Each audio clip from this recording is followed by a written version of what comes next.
Hello, FPL managers. Welcome to the FPL Optimized podcast. This is episode number 54, in which we will review Game Week 2 and look ahead to Game Week 3.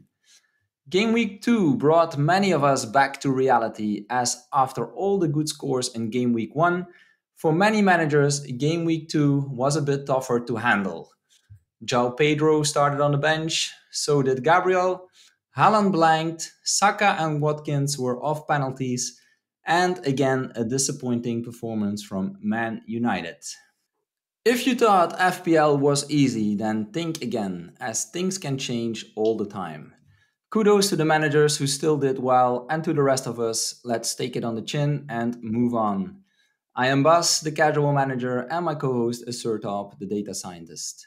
This is the podcast in which we combine analytics with the good old eye test. Data or grass, or data and grass? That's the question. So, Sertalp, as you could tell from my intro, my game week wasn't too good. How was yours? What was mine? That's a good question. Let me on our scores from this game week. Okay. My game week wasn't good either. I think my game week rank was 4.3 million. Yeah, it was 4.3 million. I only scored 45 points, even though my game week started well, with Mubemo getting like 16 points. Yeah. But at the last game of the game week, my Arsenal players, all of them blanked. I mean, I got a green arrow at the end, but, I mean, can you call this a good game week? I mean, it was probably roughly the average. Yeah. And you said yours was bad, but Yeah. how bad was it? Well, it's still early days, so I think Green Arrow is a good thing for you. So yeah, I ended with 40 points, as you can see from the chart, which just 4 points below the game week average. So not too good, and a big red arrow for me after I had a really good first week. So yeah, this time luckily Estupinen and Mitoma delivering the points again. Really happy with them. But for the rest, not much worked. I had 1 pointers from Chilwell, Gabriel, and Bruno. Then 2 pointers from Onano, Rashford, and Haaland. And then 3 points from Saka and Martinelli. So yeah, that kind of sums it up. And on top, there were the 0 points from Joe Pedro, who came on as a sub and then managed to get booked. So yeah, that was not that was not too good. Yeah, and as we started tracking our head-to-head game week performance, as announced last week, I guess this now makes it 1-1. Okay, yeah, that's good. Congratulations. Thank you. We're even again. All right. So yeah, that was game week 2. And I could also see on Twitter a lot of people struggled. But let's look ahead to game week 3, as there are a lot of fixtures that look promising. And I have 2 free transfers. Probably there are a lot of people who have that. So that puts me in a position to bounce back, I hope. And actually, I already made my transfers yesterday to kind of anticipate some of the price changes. And I can Okay, talk that's a bit good. more about that later. But yeah, let's jump into the data and see which insights we can get out of it. Shall we first take a look again at how the models performed in game week 2? Or, in other words, how did the predicted points compare to the actual results? Yeah, certainly.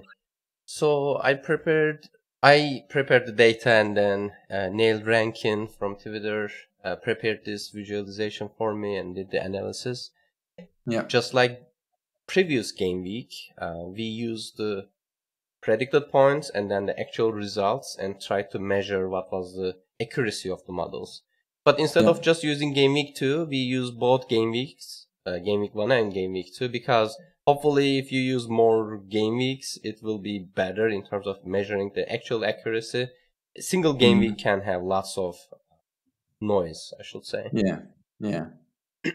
And the most accurate model we have, and again, if you are watching on YouTube, the rightmost is the most accurate and the leftmost is the least accurate model. And FPL review is the most accurate in, like, if you combine all players together. Yeah. But based on the position, some of the models did it better. some of the models did worse. One thing that might not be visible here, but one thing I want to mention is this. This game week, midfielder projections were really all over the place. Mainly Brighton midfielders caused this. I mean, they got lots of points, like Mitoma, and their predictions were not that high. And so we have, maybe I can prepare something for the next episode, but we have some teams that are being underrated. There are some teams being overrated by the models. But this game week was not a good game week for the midfield projections. Okay. But anyway, so FPL Review was the most accurate, and then Fantasy Football Hub in the second place now. Fantasy Football Scout third place, and then we have Mikael Tokman's transfer algorithm in the fourth place. Okay. But again, this was based on the outcome. We also measure accuracy based on the underlying stats. And based on that, Mikael Tokman's model is actually the best. I mean, his predictions were closer to what happened on the field, whether it turned into a goal or not. And again, as I mentioned, goalkeeper predictions are usually like consistent, and we don't have too many goalkeepers. Defenders, well, the worst predictions, I mean, in terms of like error rate, are midfielders, but that's expected because we have too many midfielders. Like if you just group players by position. So Mikael Tokman is the best in terms of this category, and then we have Fantasy Football Hub in the second place, and we have FPL Review in third place, and Fantasy Football Scout in the fourth place. But again, it's only 2 game weeks. It might be too early to call these results reliable, but this is what has been going on, and you can see that Fantasy Football Scouts, for example, forward projections were better than others. But I mean, it might be a little bit difficult to tell, how much better, just looking at these data yet. And hopefully we will have more data and we will have more insights out of these. But yeah, that's mainly where we are right now. All right. Yeah, and I think when I was looking at the first charts, actually the bars were not that different. So does it mean that actually the models are performing at a quite similar level at the moment? Would you say that? Or? I mean, since we are just summing this over for all the players, over like 5% ownership, so it is kind of expected, or it might look like they are, very close. But so there is a group of models. So yeah, maybe it is a little bit difficult to see here.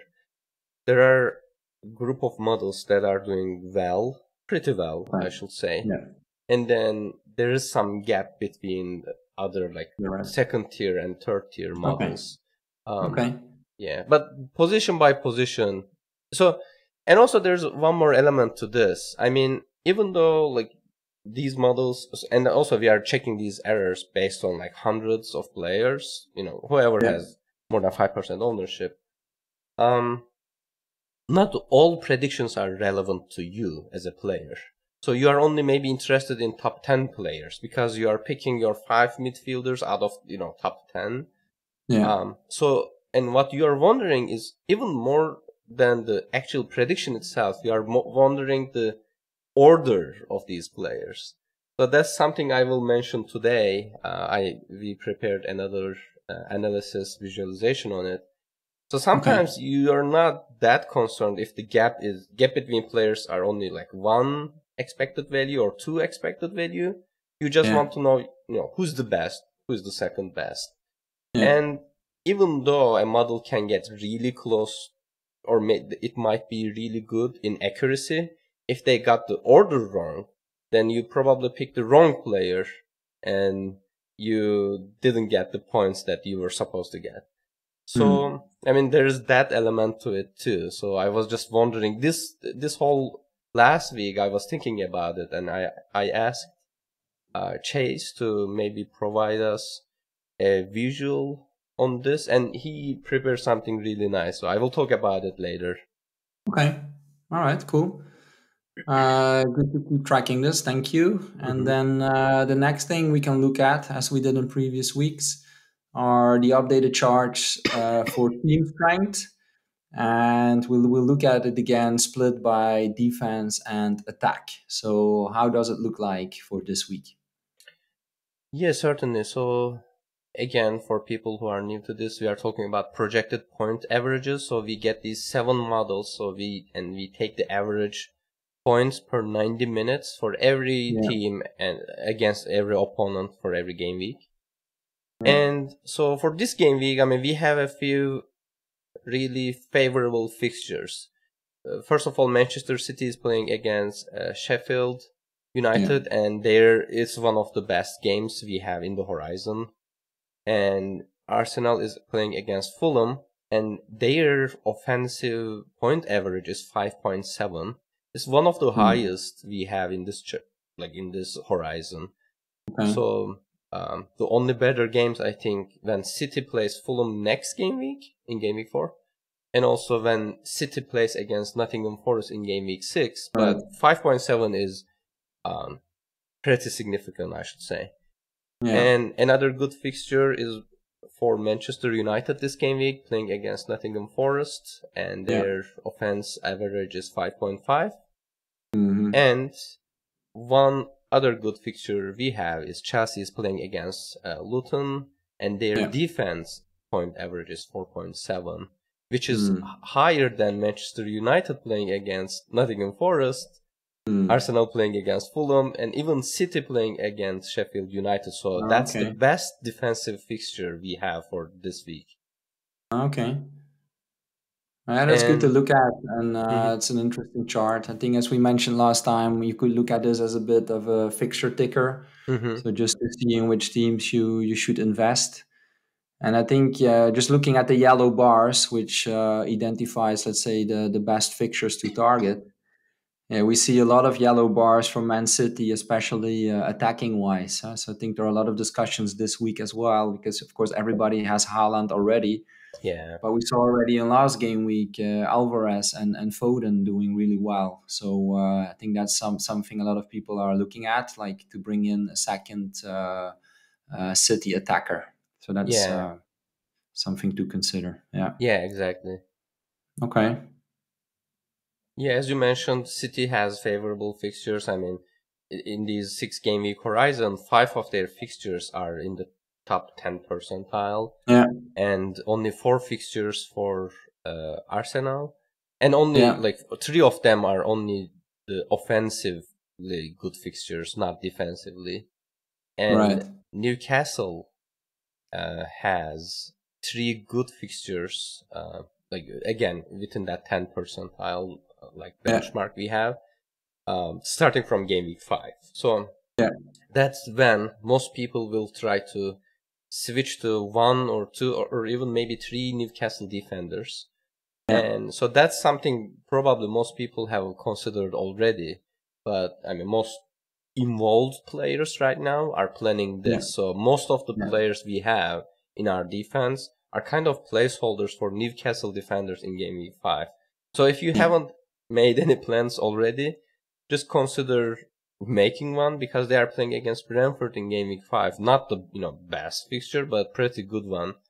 And then Sheffield United, and then Burnley. And those point averages are pretty high for in defensively. And yeah, Yeah. Manchester United has only this game week as a good fixture. Yeah. Next week is not that favorable. They're playing against Arsenal. Yeah. And so Chelsea is interesting because Chelsea has 2 good defensive fixtures right now: Luton this game Yeah. week and Nottingham Forest next. Yeah. And then you can switch to Newcastle. So it is Right. like a very good transition. It's even like visible in this chart Yeah. if you haven't been following the projected models. But yeah, that's Yeah. probably the plan. I mean, I understand that people are a little bit frustrated with some of the teams, and they are kind of like considering to sell their players. Like maybe they are considering to sell their like Chelsea players, but I mean they have Yeah. 2 good fixtures, so it's Yeah. never a good idea to sell your players before a good fixture, I should say. But Yeah.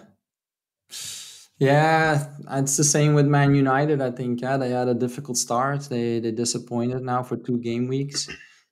A lot of people have Rashford or Bruno or the two of them. Yeah, So yeah, you could consider selling them, but on the other hand, they play Nottingham now the next game at home. So I think we see a lot of managers also saying, "All right, let's give them another chance." yeah, And yeah, I will do the same. But yeah, it's easy always to pull the trigger after a bad game week. But maybe I think indeed stay calm, take a yeah, look at the fixtures, and maybe give it another chance. Yeah. Okay, but this is nice. It shows indeed, as you said, some interesting fixture swings, like clearly from Chelsea to Newcastle, something probably what a lot of managers are planning to do. And it also shows again that City just have a really good run of fixtures until game week 7. The difficulty always is rotation with Pep, but yeah, you could give it a try. Yeah. Okay, so this was the last of the list of best teams. Let's also take a look at the other list with the, let's say, worst teams. yeah. My favorite chart. So, uh, Hall of Shame, I should call this. So, I mean, Sheffield United, I mean, it's no surprise that they have lots of bad fixtures. I mean, Yeah. for the following 6 game weeks, 5 of them are really bad, both offensively, and some of them are like defensively bad. Okay. So Aston Villa seems to be, sometimes entering the top 10 and sometimes appear at the bottom of this list. Mm. So they are just borderline over there. Yeah. But I mean, the worst fixtures this game week, I mean, just the opposite. But Sheffield United playing against Manchester City, Nottingham Forest playing against Manchester United, Yeah. Luton playing against Chelsea, and Fulham playing against Arsenal are the worst. Mm-hmm. In Even though it's in this list, Aston Villa playing against Burnley is not that bad. If you just check the projected points averages, but still, I mean, they're in this horizon. They will play against Liverpool game week 4, and then they will play against Chelsea in game week 6. So, I mean, even though Aston Villa is a little bit exciting, I should say, to own, some of their fixtures are not the best. I mean, maybe you can find a good rotation with their Yeah. players too, but uh, Yeah. just looking at the horizon as a sum is not the best. Yeah. Okay. Yeah, and as you said, I think Sheffield is topping this chart. I think especially offensively, as we can see from the red bars. So I think the models don't have much trust in the attacking power of Sheffield. I think something to keep in mind is that I think it in the news it was that they are signing Archer from Villa as a new attacker.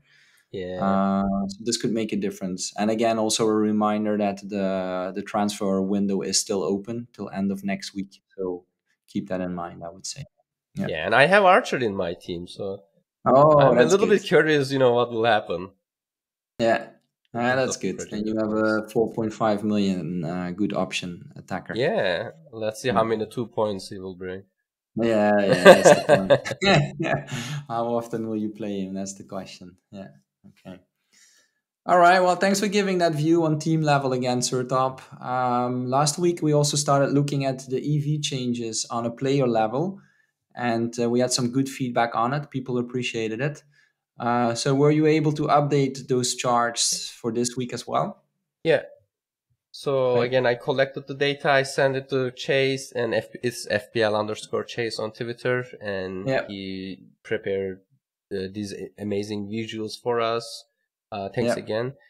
So, and this is this is the who is hot, who is cold part of the podcast, and Yeah. this Yeah. is Yeah. our hot chart. So these are the Yes. players who had the highest increase in models, and we are comparing the horizon from game week 3 to game week 8. And the Yeah. methodology behind it is, so we use the projected points before game week 2 deadline, and then we use the projected points right now and see what's the change, where the models are kind of moving towards. And we have, at the first rank, we have Raul from Fulham, So but I'm that's not sure. Yeah. Jimenez, I think, right? Raul Jimenez. Yeah, yeah. Yeah. I'm not sure why he has such a big increase. Yeah, it's around 5.1 over the next 6 Maybe game it's weeks. because the Mitrovic transfer finally got confirmed. Oh, So yeah. maybe his That should minutes be it. got more, are more certain. Yeah, good point. That should be Yeah. it. Yeah. And then in the second, we have Bailey from Aston Villa, and his increase Right. is around 4.2. Yeah. Definitely a player to watch. And one of the biggest increase, I mean, in his horizon is this game week actually. So he got a bump of 0.96, so which is pretty significant. Yeah. And so in the third place we had Enciso from Brighton, and the total increase was around 3.9 expected value. But we prepared these charts this morning. I mean, Right. my morning. It was, I think, afternoon in the Europe. But then Yeah. we got the news that he's injured. So Right. and I didn't have time to update the charts. And Sure. when I checked it, actually, I have realized that some of the models didn't even update their values. So, I mean, this is what we had so far. But skipping him, assuming that he won't appear here, then actual third place is Guardiola from Manchester City. Yeah. I think we are more confident about his expected minutes going forward, and his expected value for the horizon increased around 3.8. Yeah. And we have Antonio in fourth place and Steele from Brighton at the fifth place. And one of the biggest increase in this horizon is Nketiah. Like in terms of like single game week jump, is Nketiah got a 1.2 expected value gain only for this game week. Yeah. Remaining of the horizon is a little bit pale in comparison. Right. I think. Yeah, I guess people are quite confident that he will start the next game, and they play Fulham at home. Yeah. So Arsenal will be at home. So I think there's an expectation of a quite big score, and if Nketiah starts, then that could be attractive. Yeah. And let's talk about who's called. Yeah, maybe the one player after Nketiah, just to mention, was Ødegaard. Because that was quite a shock of the game week that Ødegaard took the penalty. So it looks like it was Arsenal switched the penalty taker from Saka to Ødegaard. So that's for the Saka owners like myself, and I think you have him as well. Well, many people have him. That was not so good news. No. I mean, it was terrible news, to be honest. I mean, we were also checking the expected value before and after FPL reviews update on it. Yeah. I mean, there was also a big difference between the two players. Yeah. So, and also, I mean, adding insult to the injury. So, the coach after the game didn't give us what we wanted to hear. Like if Odegaard, or if someone said that, our penalty taker is Odegaard from now on, then you can just make a plan, right? But they're like, I think Odegaard said something along the lines, we were taking penalties, in pre-season. So this time I asked Saka if I can, take the penalty, and he said okay. And so I don't know, like, who is taking penalties next time. So it's just so confusing. Hear that Arteta commented on it, that he said he wasn't aware that they switched, and he said that the players agreed between themselves. So of course there's some questions about that, if that's really true. Maybe it was a plan and he just wants to be a bit vague about it. But let's see who will be the next one to take a penalty at Arsenal. Well, yeah, I don't know, really. I have no idea, but I mean, as you see here, so the impact of having penalties. I mean, I think most models are thinking that Odegaard has the penalties with 50% probability. Like it's 50% Odegaard, 50% Saka right now. Right. I think earlier we were also thinking maybe other players could take the penalty, but now it's only these two. At least whenever only these two are on the field. Yeah. And so the impact of having these penalties meant like 2.9 expected value increase for Odegaard. I mean, not all models updated their penalty taker data, I should assume, but as you see, it's like almost like 0.5 more points, almost like 0.5 more points for every game week. Yeah. Okay. Yeah. And now we can talk about who's called. And Gabriel is the coldest player. Yeah. Losing 3.72 expected value for the next 6 game weeks, as there are rumors of him leaving the league. And it's terrible news for the Gabriel owners like me. Yeah, me too. And it's funny because I was also checking the lineup predictions from Emma's predictors, and I think they all said Gabriel will start last game week, game week 2. Right. And I felt really confident that I'm glad I didn't sell him. So after all, he will start. And he just played like how many? 20 minutes, I think.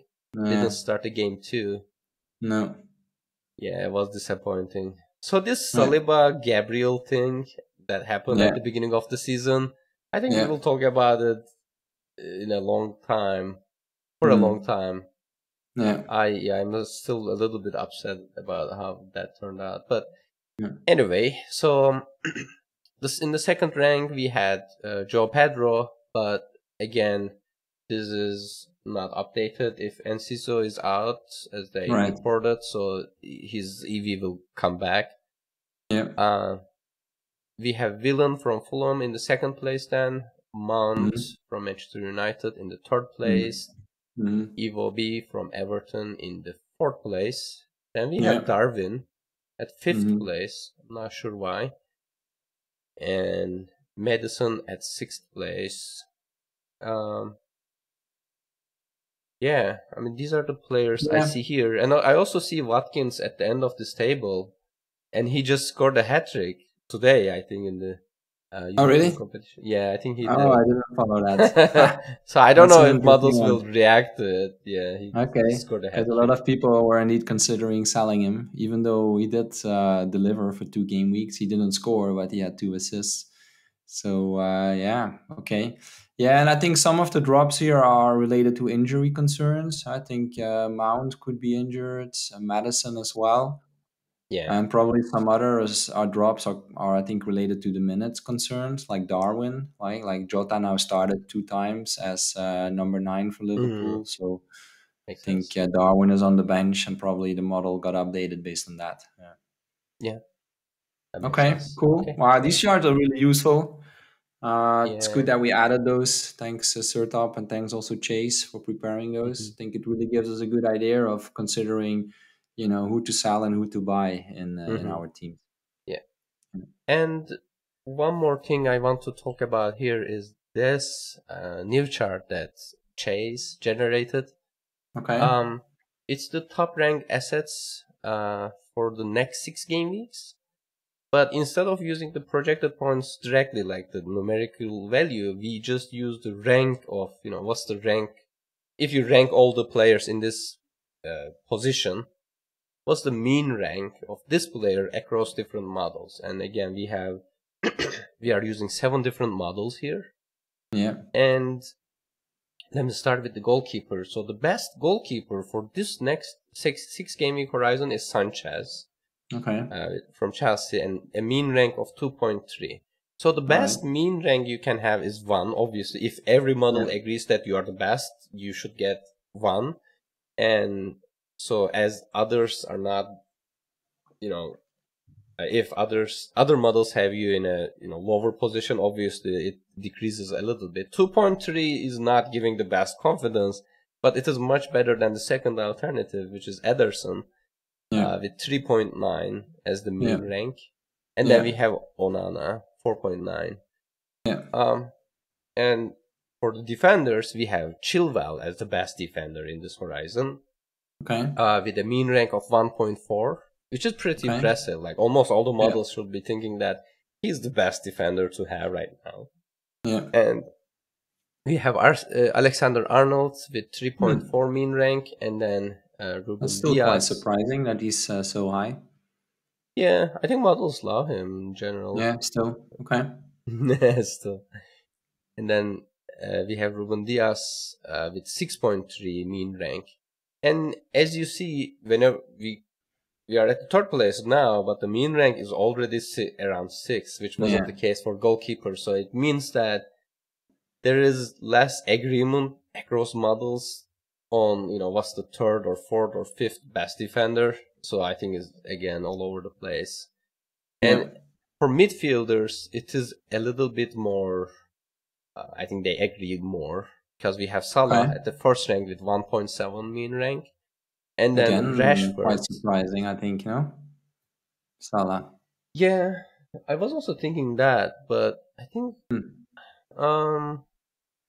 so even though in terms of I should say maybe this way, so they don't have the best fixtures, I mean, for Liverpool, but they have really good fixtures, and their predicted points are really good. I mean, offensively talking, from the earlier chart.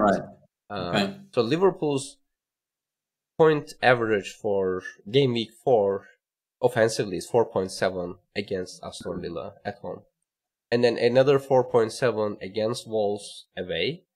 And then 5.0 against West Ham in game week 6. And then 4.3 against Tottenham in game week 7.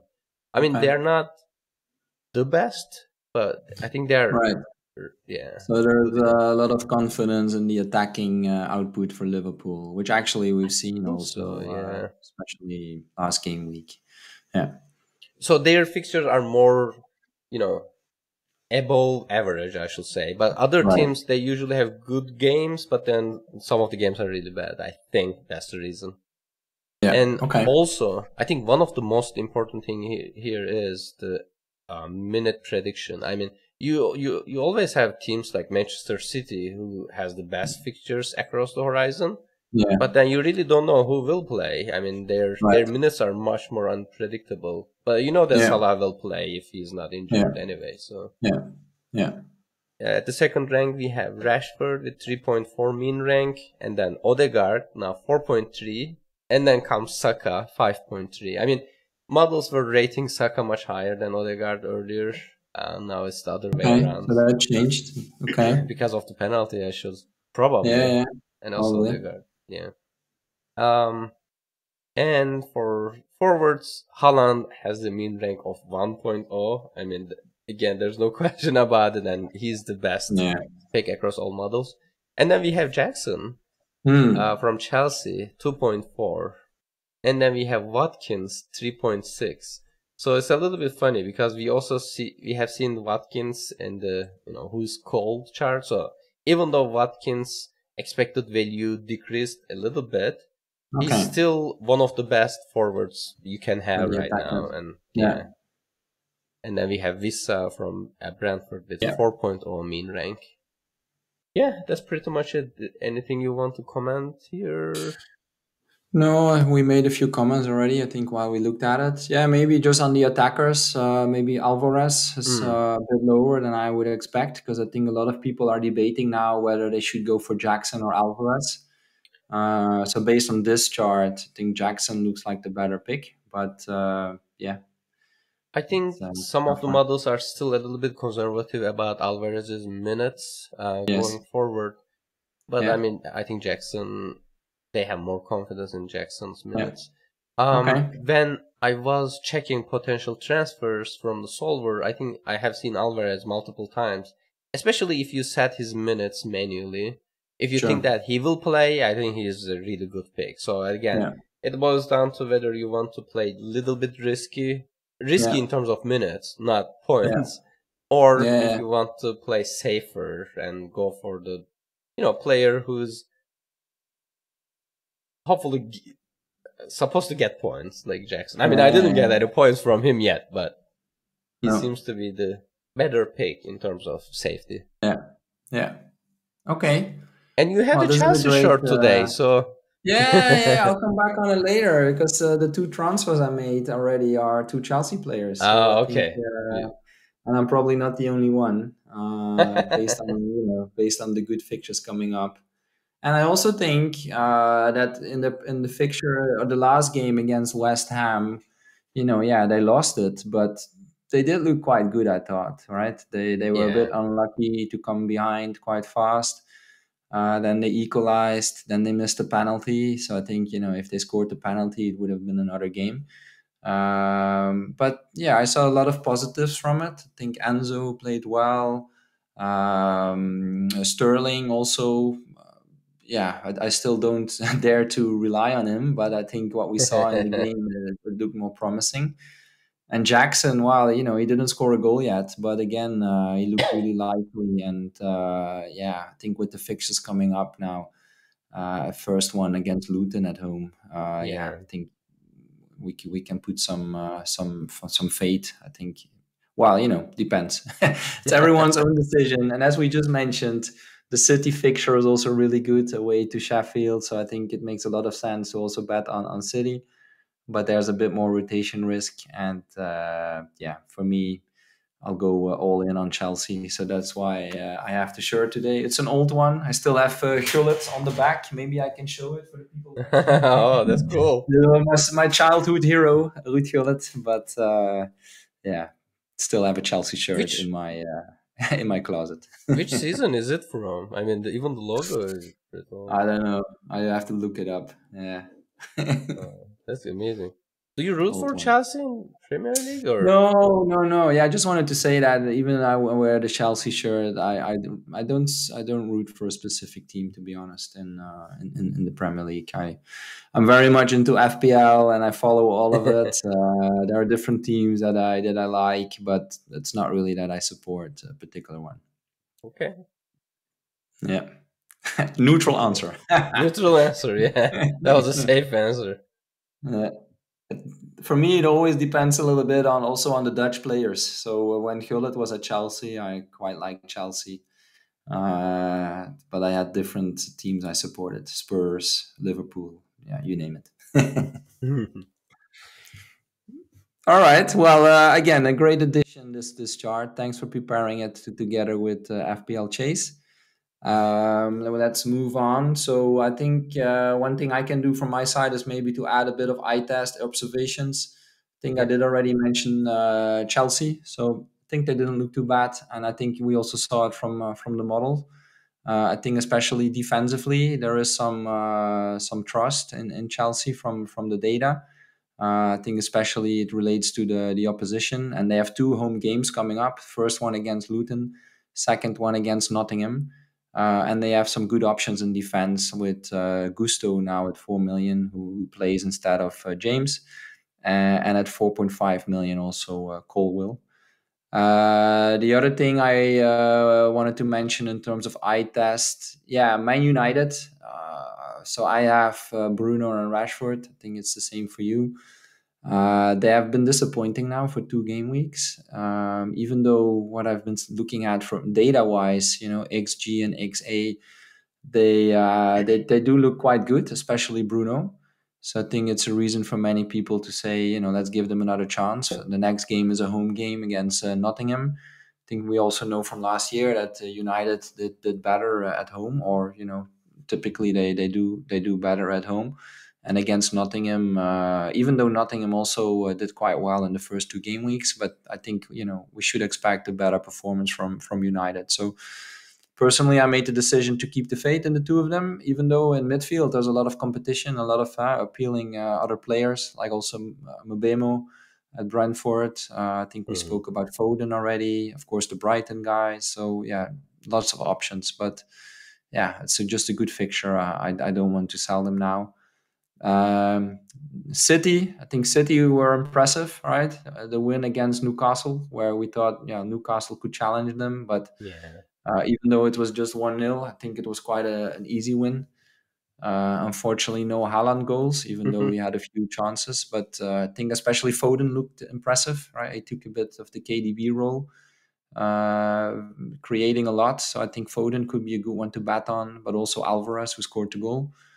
And we know that the defense is really reliable, but it keeps rotating. And this time Ake was on the bench. But maybe, yeah, I guess if you go for Akanji or especially Ruben Diaz, or also now Guardiol, you could be probably quite sure that they will start. But yeah, you never know. And I guess the people that went for Ederson are quite happy because 2 clean sheets in a row. So that's well done.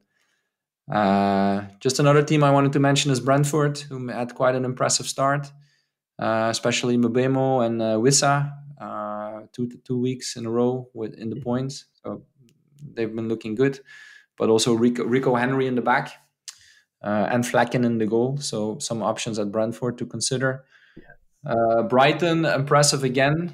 Unfortunately, for us, the João Pedro owners, he was on the bench. And March scored 2 goals. So March has been a bit overlooked because most people went for Mitoma. And Mitoma did well as well, but March did even better. But as we knew from the start, they have 3 good game weeks, the first 3 games, but then as of game week 4, it gets a bit tougher. So that's just something I would say, keep an eye on that. If you missed the boat on Brighton, I'm not sure if you should invest now, because the fixtures will turn as of game week 4. Even though they have a strong team, so even against tougher competition, you could decide to still bet on them. Yeah. And then the last one I wanted to mention is Liverpool. Well, as we kind of knew from last season, and also what we expected is in defense, they're quite leaky. But they have plenty of options in attack. We saw that again. So you have different routes to points there. I think Jota looks like a good option. Salah missed another penalty, so that's a bit of a concern, I would say, if you own him, especially for the premium price. But yeah, so I think Liverpool is a difficult one, and for me, I will still stay away.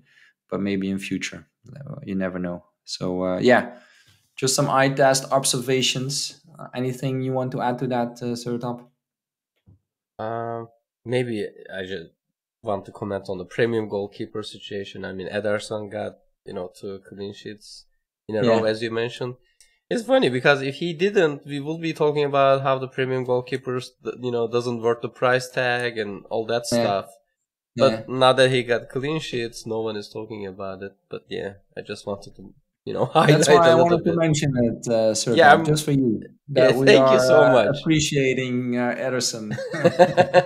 Even though we don't have him. But. Even though we don't have him this time. And I'm still surprised that you don't have him. But okay, we can. It can still change later on in the season. Maybe.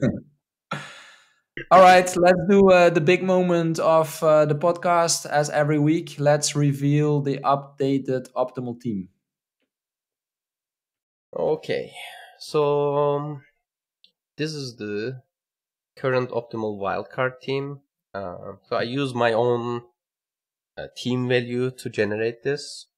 Yeah. And as you know, I usually generate the optimal team based on no future transfers, no scheduled free transfers. But Right. I just wanted to do a little bit, something a little bit different this time around. I said, maybe there are players who's worth having for the first 5 game weeks, but then switching to someone else. Okay. And it actually turned out to be an interesting exercise. So we have Sanchez in the goal, and our bench goalkeeper is Turner. And this only game week Turner plays is against Luton. But all the other game weeks, Sanchez is in the goal. And this is the 8th game week optimal with ensemble model. So it's the custom-made ensemble, actually. Yeah. We have Chilwell in defense. As I mentioned, he is one of the best defenders to own in this horizon. Yeah. And Thiago Silva from Chelsea, another defender, but only for 2 game weeks. We have talked how their game week 3 and game week 4 fixtures are really favorable defensively. Yeah. And the model switches to Schär after that. So you have like triple Chelsea defense for the 2 game weeks, and then you switch to Newcastle defender. Newcastle. That's interesting.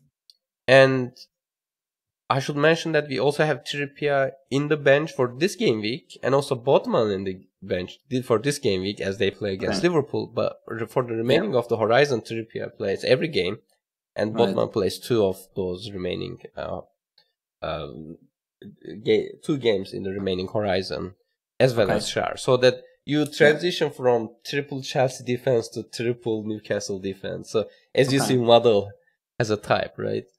And then we have Tarkowski from Everton in the defense. Interesting. And so he plays in only 3 fixtures out of the next 8, actually. Okay. Yeah. And we have in midfield we have Odegaard, Mubemo, Foden, Bruno Fernandes, and Rashford. Okay. And among these, the only player who is sold by the model is Foden. Mm. So model keeps Foden for the next 5 game weeks actually, and then sells him for Salah Okay. for the last 3 game weeks. And we Right. have in forward we have Alvarez Yeah. and Haaland, and Ah. model has Alvarez, but it sells him in game week 7, I think, and Mm. buys Solanke instead. Ah. And model also has Haaland for the next 5 game week, but then it sells him for Watkins. As we Wow. mentioned, so because their fixtures are so good until game week 7, but then the remaining fixtures are, I don't know actually why. I mean, I can see when the time comes, probably model will ask you to keep Mm. Haaland in the team. But, I mean, Watkins has Wolves, West Ham, and Luton in that Mm. 3 game week period. So that it sells Haaland and gets Yeah. Watkins. So as you see, there's the switch. The Foden and Haaland goes, and then you get Salah and Watkins who have Yeah. more favorable fixtures. And as I mentioned in the bench, we have Turner, Trippier, Botman, and Semenyo is the bench Yeah. fodder here. Okay. Yeah, that's interesting. So it's also obvious from the model that it puts more faith in the City attack compared to the defense. Yeah, that's true. Maybe more reliability in terms of minutes. I was thinking about it this morning, like because you could still wonder if Foden and Alvarez play together. Probably they will, but if you take two of them, then it's Hmm. quite sure that at least one of them will play. So maybe you kind of bet on it like that. You just go for Yeah, all three, maybe. and at least Can two of them will play, which is still quite good to have two City attackers. And the third one will probably come on later, or otherwise, yeah, you just need to have a bench option. Yeah. Yeah, yeah, that's possible. Okay. Yeah. Okay. Cool. Yeah, and the model keeps fading Bruno and Rashford because I was thinking to just hold on to them for another week, but well, let's see. You know how things go in FPL. If United beat Forest now by 4-0 or something, then everybody will be positive again. So things can change quite fast. Yeah, Yeah. that's true. And by the way, I used also DK here, so current game week is much more important than the rest of the horizon. I mean, Yeah. even though they play like Arsenal in this horizon, and Yeah. City at the end of the horizon, they play Nottingham Forest this game week, so their expected value is really high. I mean, Yeah. 6.7 for Rashford in this ensemble, and 6.5 for Fernandez. I Yeah. mean, just compared to the rest of the team, the only Yeah. better player is Haaland. Mm. So I think models still have some faith, and they think there's a good fixture to show it. Yeah, for sure. But I mean, if they can't, then yeah, maybe we will see that their expected value will drop significantly. Yeah. Okay. Cool. All right. I'm sure this will help all of us again to make some transfer decisions for this week. Hmm. Do you know already what you will do this week?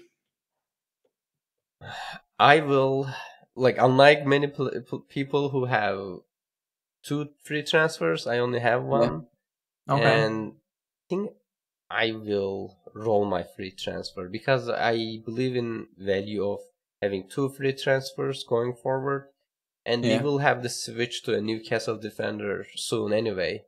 So I will most likely roll my free transfer. And Okay. you said you made your transfers, right? Yeah. So I had two transfers for this week, and yeah, I was looking at the price predictions yesterday, and I think both Gabriel and also Joe Pedro were predicted to potentially drop in price. So I thought to just go a bit early with my transfers, as I was anyway quite certain about what I wanted to do. So in the attack, I went from Joao Pedro to Jackson to just bet on the Chelsea nice fixtures. Okay. Even though I think Pedro could still, probably he will start the next game, especially now with Enciso injured and Brighton. Yeah, they have a good game as well against West Ham at home.